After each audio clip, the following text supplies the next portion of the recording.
I want you to imagine a scene with me that we have in John chapter 20.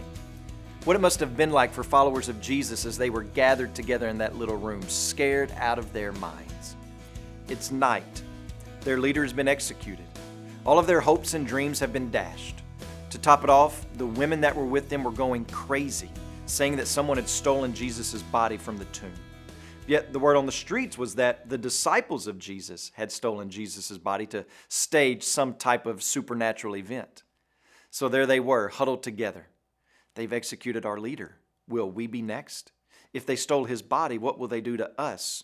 Who are we supposed to believe? To whom do we turn?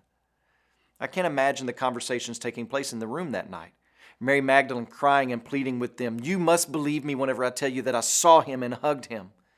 Over in the corner, leaning against the wall, there's a disciple that's barely lifting the curtain on the window to peek out to see if any of the religious leaders were coming down the street to arrest them.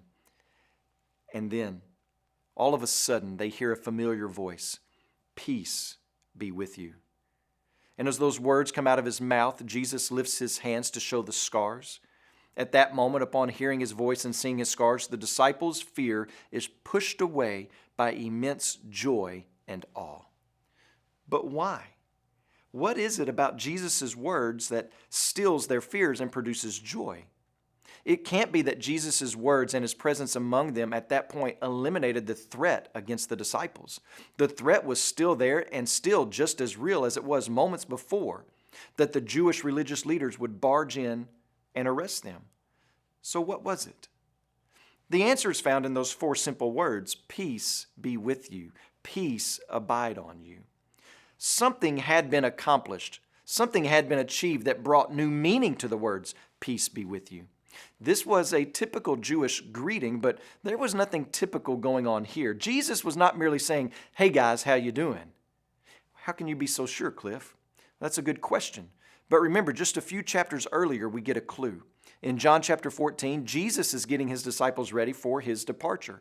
He tells them that he must go away so that he can prepare a place for them to come and stay.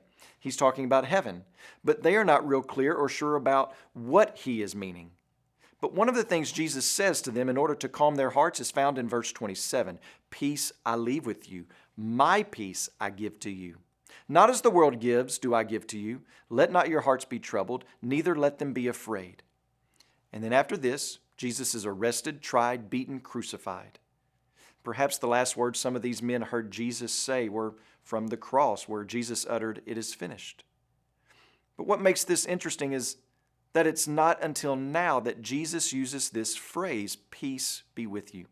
He's had plenty of opportunity to use the word before and plenty of stories about Jesus where this phrase could have been used, but John doesn't put it anywhere in the story until here.